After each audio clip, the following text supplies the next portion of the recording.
They called her crazy the first time she started digging under her house. Not curious crazy or brave crazy, but the kind of crazy people whisper about while shaking their heads. In a quiet Canadian town where winters ruled half the year and neighbors noticed everything, Maya's shovel became the main topic of gossip.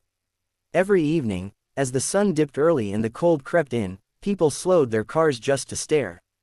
A single mother, barely scraping by, digging into frozen ground beneath her small wooden home, what else could that be except madness? Maya didn't start digging because she wanted attention. She started because she was scared. The previous winter had nearly broken her. Heating bills piled up faster than snowdrifts, and some nights she sat awake listening to the wind claw at the walls, terrified the power would cut out. She remembered wrapping her daughter, Lily, in 3 blankets and pretending everything was fine while her own fingers went numb. That fear stayed with her long after spring arrived. When summer came, instead of relaxing like everyone else, Maya kept thinking about the next winter. And that's when the idea took root. She remembered her grandfather, an old immigrant who used to talk about earth shelters and root cellars back in the country he came from. He said the ground remembered warmth. That beneath the frost and ice, the earth stayed calm and steady. Those memories mixed with sleepless nights and overdue bills until Maya made a decision. If winter was going to come for her again, she would be ready. Even if no one else believed in her. The first shovel strike was terrifying. Her hands shook, not from the effort but from doubt. What if they were right? What if she was wasting the little strength she had left? But with every scoop of dirt, something shifted inside her. The work was hard and slow. She dug after her shifts at the grocery store, late into the evening, her breath fogging the air.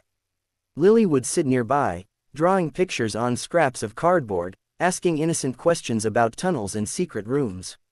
Maya always smiled and said, "This is for us." The comments grew louder as the hole grew deeper. Neighbors laughed openly now. Someone posted photos online with jokes about her underground dreams.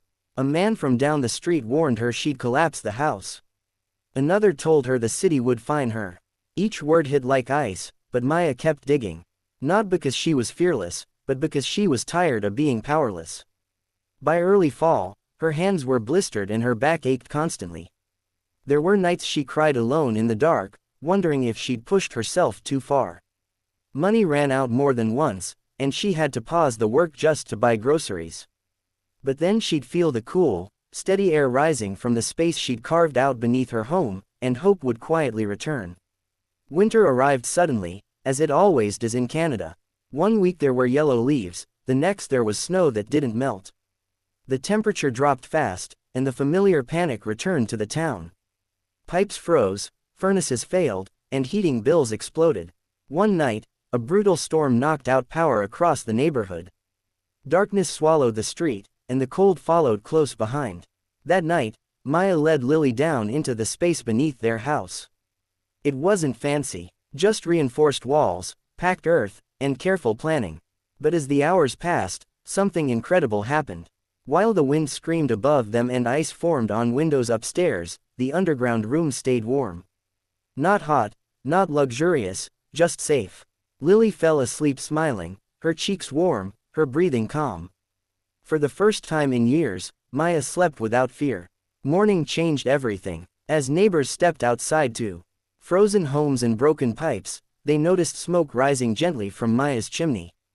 She was making tea. Word spread fast. People who once laughed now knocked on her door, asking questions instead of mocking.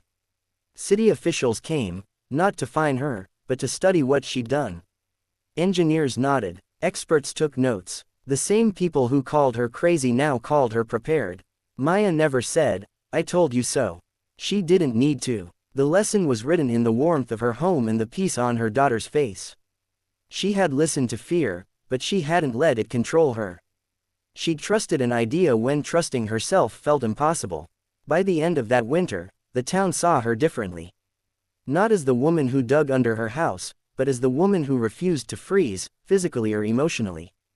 And every time the snow falls now, Maya smiles quietly, knowing that sometimes the smartest thing you can do is dig deep, even when the world thinks you've lost your mind.